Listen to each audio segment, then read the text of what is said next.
같이 한번 기도하겠습니다. 제가 어느 곳을 가든지 어느 곳에 서 있든지 주님께서 저를 지켜주시니 감사합니다. 하나님, 제 삶이 어떤 풍랑을 만나든지 어떤 폭풍 속을 걷고 있든지 주님께서 내가 외롭지 않도록 하여 주시는 분이 내 하나님이심을 믿습니다. 사랑하는 주님, 그 하나님이 오늘 하루 우리를 붙잡아 주시고 내 삶의 어떤 상황 속에서도 주님, 나를 위해서 기도하시는 분이 있다는 사실을 붙들고 하나님 앞에 늘 간구함으로 나아가는 하나님의 날이 되도록 주님 도와주옵소서.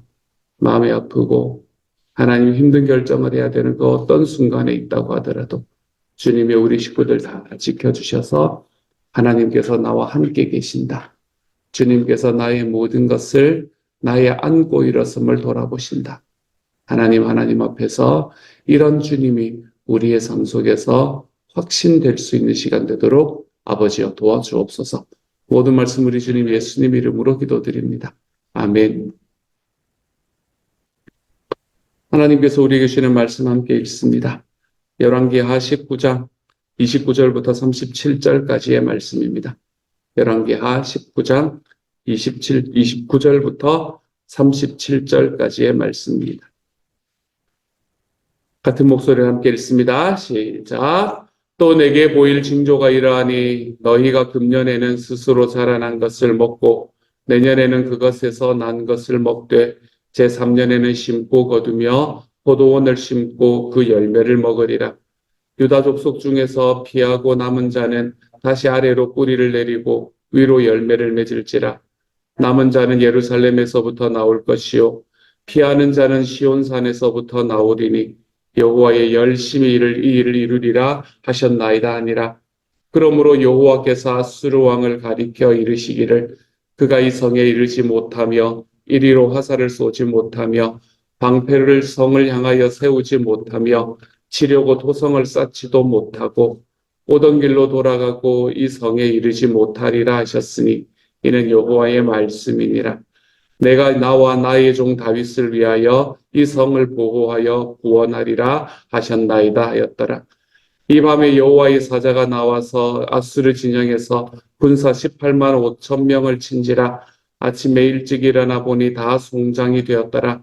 아수르 왕 사네립이 떠나 돌아가서 니느웨에 거주하더니 그가 그의 신 니스록의 신전에서 경배할 때에 아드람멜렉과 사레셀이 그를 칼로 쳐 죽이고 아라랏 땅으로 그들이 도망하매 그 아들 에스라돈이 대신하여 왕이 되니라. 아멘. 어제 말씀에서 하나님께서 교만한 사내립을 그냥 두지 않겠다. 하나님 앞에서 교만한 이 아수르를 내가 그냥 전쟁에서 승리하도록 두고 보지 않겠다라고 이야기하신 말씀에서 우리가 딱 끊겼거든요. 그리고 난 다음에 지금 이사야의 예언은 계속되고 있는 겁니다. 이사야 예언이 29절부터 34절까지 예언이 계속됩니다. 그래서 제일 마지막에 34절에 하셨나이다 하였더라 이렇게 이야기를 하죠. 그렇죠? 하나님의 예언을 지금 히스기야에게 전달하고 있는 내용이 요 29절부터 34절까지 내용이죠. 이제 하나님께서 사내립을 치시고 사내립의 교만 때문에 그가 돌아가게 만드는 그 상황 속에서 어떤 일이 일어날 것인가? 29절에서 보면 또 내게 보일 징조가 이러하니 너희가 금년에는 스스로 자라난 것을 먹고 내년에는 그것에서 난 것을 먹되 제3년에는 심고 거두며 포도원을 심고 그 열매를 먹으리라. 이 말씀은 뭘 이야기를 하는 건지 대충 감이 오시죠? 이게 농사를 지으시는 분이 이걸 읽으면 가장 분명히 알게 될 건데요. 이 말씀은 금년에는 스스로 자라난 것을 먹고 금년에는 아무것도 못할 거라는 거예요. 그렇죠? 씨도 못 뿌리고 씨 뿌리는 것에 대해서 뭔가를 먹을 수도 없다는 겁니다. 왜냐하면 내년에도 그것에서 난 것을 먹는다라고 이야기했으니까. 그러니까 올해도 스스로 자라난 것 먹고 내년에도 스스로 자라난 것을 먹습니다. 내년에 스스로 자라난 것을 먹는 이유는 올해 아무것도 못 뿌렸다는 이야기겠죠. 그렇죠? 근데 제3년에는 심고 거두겠다. 무슨 말인가 하면 두 번째 해에 씨를 뿌리게 될 거다라는 이야기입니다. 그러니까 이 전쟁이 오래 가지 않을 거라는 이야기죠. 전쟁에서 쑥대밭이 된 이 이야기, 이 지금 상황이 올해와 내년을 넘기지 않을 거다라고 이야기하는 것을 말하고 있는 겁니다. 그래서 올해는 너희가 이미 끝났고, 내년에는 그곳에 뭔가를 심을 수 있게 될 거다. 그래서 내후년에는 거기에서 너희가 심은 것을 따서 먹을 수 있게 될 거다. 이렇게 이야기하는 게 29절의 말씀입니다. 그래서 유다의 회복이라는 제목이 그 앞에 붙어 있는 겁니다. 하나님께서 그렇게 유다를 회복시켜 가실 것이다. 라고 이야기를 하고 있죠. 30절에 보면 유다 족속 중에서 피하고 남은 자는 다시 아래로 뿌리를 내리고 위로 열매를 맺을지라. 그 열매라고 이야기하는 것과 유다 민족의 남은 사람들을 지금 비교하고 있는 겁니다. 31절에는 남은 자는 예루살렘에서부터 나올 것이요 피하는 자는 시온산에서부터 나오리니 여호와 열심히 일을 이루리라 하셨나이다 하니라. 여기서 남은 자는이라고 이야기하는 사람들이 예루살렘에서부터 나올 거다라는 이야기는 당시에 정말 역사적으로도 그렇게 되었던 것을 우리가 볼 수 있게 됩니다. 이때 당시 히스기야가 그가 행했던 이 전쟁의 전략이 무엇이었냐면 수도로 모든 것들을 다 모으는 전략이었습니다. 그러니까 이제 아수르라는 나라가 쳐들어왔고, 아수르라는 나라는 너무나 큰 제국이었고, 오늘의 말씀에 보면 군사가 18만 5천 명이 왔다라고 이야기합니다. 이건 일단 그 자체로 이미 어마어마한 군사잖아요. 그렇죠? 이 어마어마한 군사들이 쳐들어온 상황에서 이것을 다 막을 수 있는 상황은 없다라는 걸 이제 확인을 했겠지요. 그리고는 뭐로 다 모으냐면 이 모든 나라의 모든 힘과 국력들을 다 예루살렘으로 모으는 것. 그래서 사람들도 다 예루살렘으로 들어오게 만들고, 그리고 다른 지역들은 다 포기를 해버리는 거죠. 다른 지역들은 다 포기를 해서, 그래서 우리가 며칠 전에 읽었던 말씀에도 보면 아수르 군대가 쳐들어와서 유다의 다른 지역들을 다 초토화시켰다라는 이야기를 우리가 들어본 적이 있을 겁니다. 거기에 초토화시킬 수 있었던 이유도 뭔가 하면 버리는 겁니다. 그것은 버리고 이제 오직 뭐만 방어를 하나 하면 예루살렘 방어전에만 온 힘을 쏟는 것이 바로 히스기야가 가지고 있었던 핵심 중에 하나였습니다. 그렇기 때문에 그때 당시에 이미 이 아수르가 예루살렘을 포위를 한 이 상황 속에서는 지금 나머지 이스라엘 지역에서는 남은 것이 하나도 없는 거예요. 그렇기 때문에 남은 자들은 오직 예루살렘에서부터 나올 거다. 마음 아픈 이야기입니다. 이건 남은 자는 예루살렘에서 나올 것이다 라고 하는 이야기는 하나님께서 그들에게 주신 축복의 메시지도 아니고 그냥 있는 사실을 그대로 이야기를 하는 겁니다. 남은 자들이 예루살렘에 밖에 없었다라는 그때의 상황을 가지고 이야기를 하는 거죠.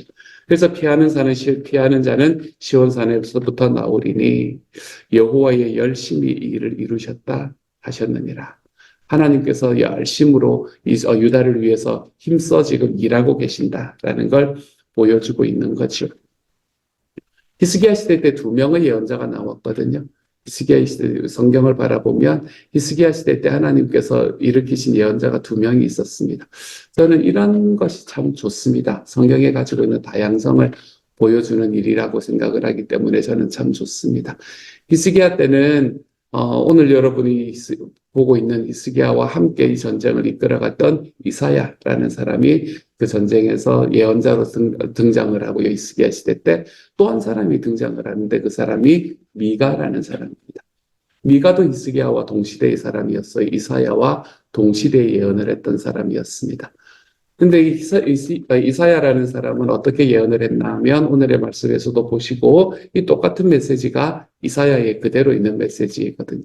그 이사야서에 있는 메시지에서도 보면 마찬가지이지만 이사야는 이 전쟁에서 하나님께서 함께 하시기 때문에 전쟁을 승리합니다. 라고 이야기를 했었었죠. 그리고 이사야는 어디서 사는 사람인가 하면 예루살렘에 살던 사람이었습니다. 예전부터 시작을 해서 이 예루살렘에서 있었던 선지자 학교에서 훈련을 받았던 사람이었고, 그리고 그는 우시아 때부터 이미 예언자 노릇을 하고 있었던 사람이었다라는 걸 성경은 이야기를 하고 있잖아요. 그렇죠? 그러다가 우시아가 죽고 난 이후에 이제 야 이거 어떻게 되는 거냐라고 생각을 하다가 갑자기 이사야 6장에서 하나님의 부르심을 진짜 콜링을 받는 스토리를 우리는 이사야에서 볼 수 있게 되잖아요. 이사야라는 사람은 하나님께서 이렇게 확인하신 거기 때문에 유다가 하나님 앞에서 살아날 거다. 너희가 걸어가는 길은 옳은 길이다. 라고 이야기를 하는 사람이었다면 똑같은 것을 바라보고 똑같은 시대에 똑같은 것을 바라보고 미가라는 예언자는 어떻게 예언하냐면 하나님께서는 너희가 가지고 있었던 교만과 너희가 행하지 못했던 공의 그러한 것들 때문에 너희를 멸망시킬 것이다. 라고 예언을 합니다. 그래서 똑같은 시대에 똑같은 상황을 봅니다. 지금 아수르가 쳐들어오고 아수르가 예루살렘을 그가하는 이 상황들을 바라보면서 한 사람은 하나님께서 너희를 구원할 거다라고 이야기를 하고 또 한 사람은 하나님께서는 너희의 공의 없음을 바라고 하나님은 너희를 멸망시킬 거다라고 이야기하는 메시지로 나아가게 되는 거죠. 이 두 가지의 메시지가 왜 이렇게 갈라졌을까라는 걸 생각을 해보면 그 이유는 미가라는 사람이 예루살렘 출신이 아니다라는 것에서 우리가 그 이유를 찾아볼 수 있게 될 것 같습니다. 미가가 보는 눈과 이사야가 보는 눈이 달랐기 때문에 그래요. 미가라는 사람은 자기는 예루살렘 사람이 아니었거든요. 그렇기 때문에 자기 입장에서 한번 생각해 보십시다. 나라의 전쟁이 일어났는데 왕이라는 사람은 자기의 구호를 지킬 생각을 전혀 안 하는 겁니다. 자기는 살아가던 자기의 평생에 있었던 자기의 터전이 있는데 그 터전들은 그냥 군대 하나 보내주지 않는 겁니다. 그냥 저들어오는 점령군의 손에 그대로 그냥 넘어가도록 내버려 두는 거예요. 그것을 통해서 그때 당시에 이 아수르라는 나라는 역사 전체를 통틀어서 전쟁을 하는데 가장 극하게 잔인하게 했던 그런 민족이 아수르라고 말씀을 드렸잖아요. 그렇죠? 가장 잔인하게 전쟁을 했던 민족이 아시리아였습니다. 그 나라가 쳐들어와서 자기의 보호를 들어옵니다. 그리고 그곳에 아직 도망하지 못하고 남아있는 사람들을 어떻게 죽였는지를 자기의 눈으로 보았을 겁니다. 그런 가운데서 자기의 백성을 지키지 않는 그 나라의 지도자들이 그냥 좋게 보여질 일은 만무했겠죠. 그래서 미가는 그렇게 이야기를 합니다. 망할 거다. 너희들이 망할 것들. 이렇게 살아가는 것을 하나님께서 그냥 두시지 않는다라고 예언을 합니다. 하지만 사실은 말씀은 이 예언이 이제 그때 히스기야 때를 바라보고 한 예언이 아니고 나중에 유다가 멸망할 때를 바라보고 한 예언이었다라고 이야기를 하면서 그 미가의 예언도 성경에 남아 있습니다. 저는 이게 얼마나 저한테는 얼마나 멋진 일인지 모릅니다. 하나님께서 미가에게 세컨 찬스를 허락하시는. 저는 그런 이유로 저는 미가서를 참 좋아합니다. 어쨌든 이 스기야 시대 때를 바라보더라도 어디서 사느냐라는 것에 따라서 이 동일한 상황을 바라보는 눈이 달라지는 걸 우리가 볼 수 있게 됩니다. 주일날 간증을 하셨던 우리 정현웅 목사님 생각이 참 많이 났습니다. 정현웅 목사님 주일날 간증을 하시면서 어떤 이야기를 하셨냐면 처음에 출발할 때 목자 컨퍼런스를 출발할 때 허리케인이 온다는 이야기를 듣고 내가 다 알았다는 거예요. 그렇죠? 내가 다 알았다. 내가 분명히 여기에 갔다 오고 나면 어떤 일이 일어나게 될지를 다 알고 그리고 돌아오고 나면은 평소 때 내가 경험해보지 못했던 모든 것들 그것보다 훨씬 더 많은 것들을 경험하고 하나님의 은혜에 감사하고 돌아올 거를 내가 알고 있었다. 출발하기 전에. 그런데 가기 싫었다. 왜 그게 꼭 나여야 하냐? 라는 이야기를 하게 되었다라는 이야기로부터 시작을 했던 이번 주에 간증이 다시 한번 생각이 났습니다. 내가 컨퍼런스를 가려고 하는데 그 컨퍼런스를 가는 곳에 허리케인이 닥쳤다. 전체 240만의 인구가 있는데 예를 들어서 그 지역에 전체 240만의 인구가 살고 있는데 그중에 200만 명의 사람이 지금 정전을 겪고 있다. 라는 이야기를 들었다고 생각을 해봅시다.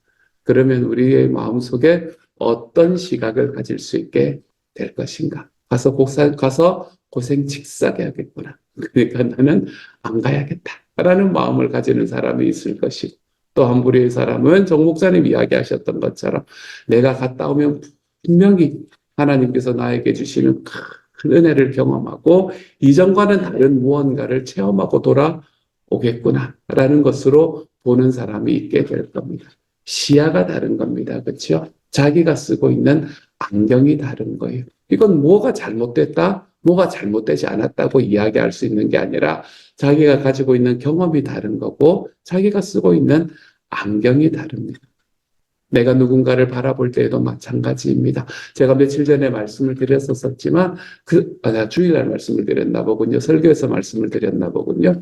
그 사람을 바라보면서 나는 저 사람이 너무너무 마음에 안 드는데, 내가 저 사람이 마음에 안 드는 이유가 열에 9은 된다. 라고 이야기를 하면, 우리는 그 사람을 싫어할 만한 충분한 이유를 갖고 있는 그런 사람이 될 거 아니에요. 그렇죠?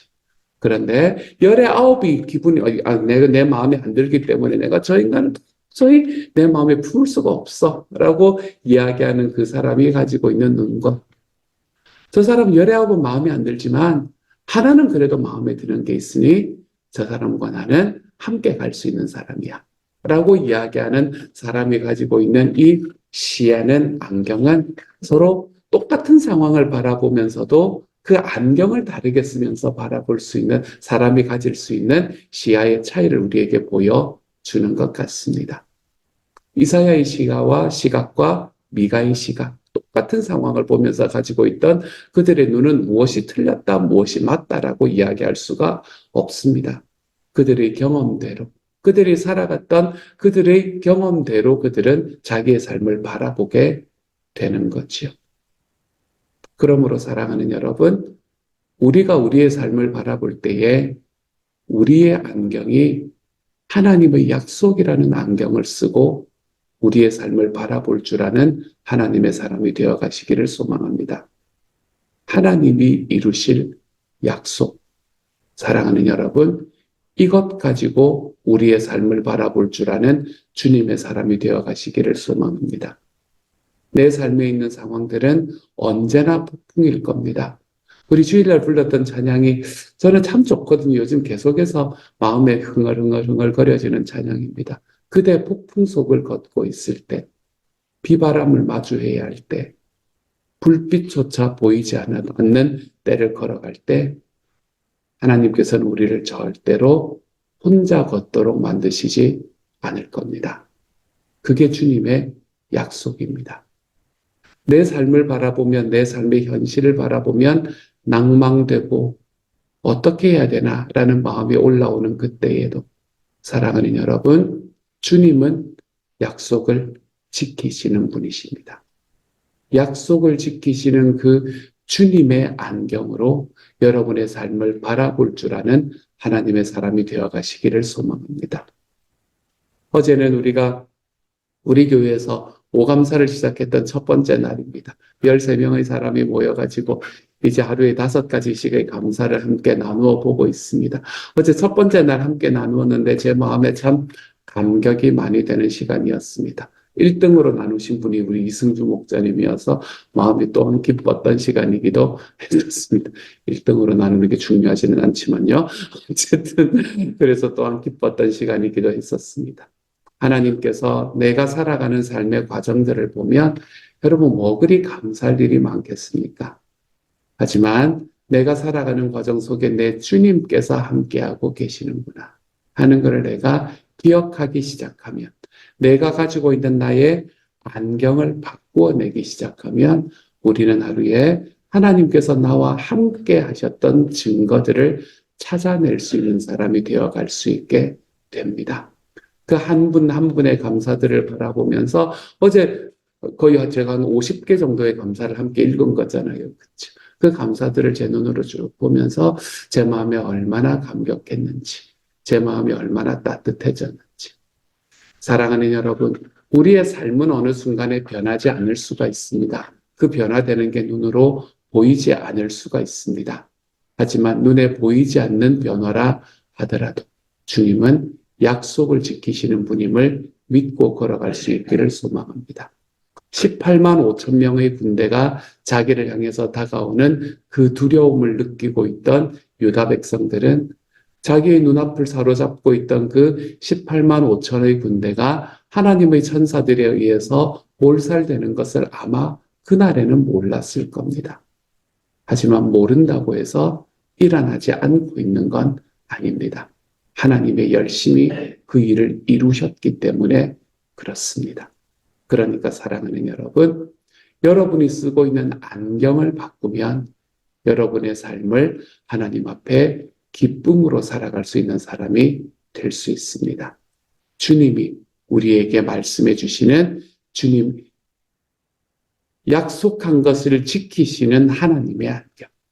여러분 그 안경으로 우리의 삶에 눈을 바꾸어 내가 살아가는 삶을 바라볼 줄 아는 하나님의 사람이 되어서 오늘 하루 살아가며 내 하루는 정말 치열하게 살아가겠지만 어쩌면 처절하게 살아갈 수도 있지만 그 치열함과 처절함이 주님과 함께 걸어가는 길이어서 내 하나님 앞에 감사로 변해갈 수 있는 저와 여러분의 하루가 되어갈 수 있기를 우리 주님의 이름으로 축복합니다.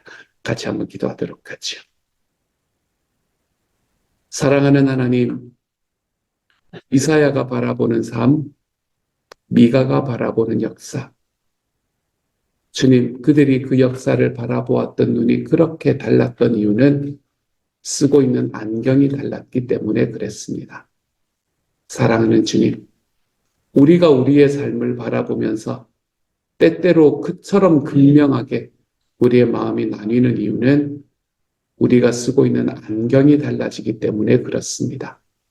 사랑하는 주여, 우리가 하나님 앞에 안경을 쓰고 살아갈 때 나의 삶을 바라보고 그것을 해석하는 안경을 가지고 끼고 살아갈 때 주님 그것이 내 주님의 안경이 될 수 있게 하여 주옵소서. 약속한 것을 지키시는 하나님, 그 안경을 붙들고 저희가 살아가 볼 수 있는 사람이 되게 하여 주셔서 하나님께서 열심히 나와 함께 일하심으로 그리고 그 하나님은 약속을 지키시는 하나님이시기 때문에 내 삶에 있는 모든 것들이 지금과는 다르게 절박함과 처절함이 아니라 하나님 앞에 감사함으로 변해 갈 수 있는 하나님의 사람들이 다 되도록 주여 도와 주옵소서. 모든 말씀을 우리 주님 예수님 이름으로 기도드립니다. 아멘. 하늘에 계신 우리 아버지, 아버지의 이름을 거룩하게 하시며 아버지의 나라가 오게 하시며 아버지의 뜻이 하늘에서와 같이 땅에서도 이루어지게 하소서. 오늘 우리에게 일용할 양식을 주시고 우리가 우리에게 잘못한 사람을 용서하여 준 것 같이 우리 죄를 용서하여 주시고 우리를 시험에 빠지지 않게 하시고 악에서 구하소서. 나라와 권능과 영광이 영원히 아버지의 것입니다. 아멘.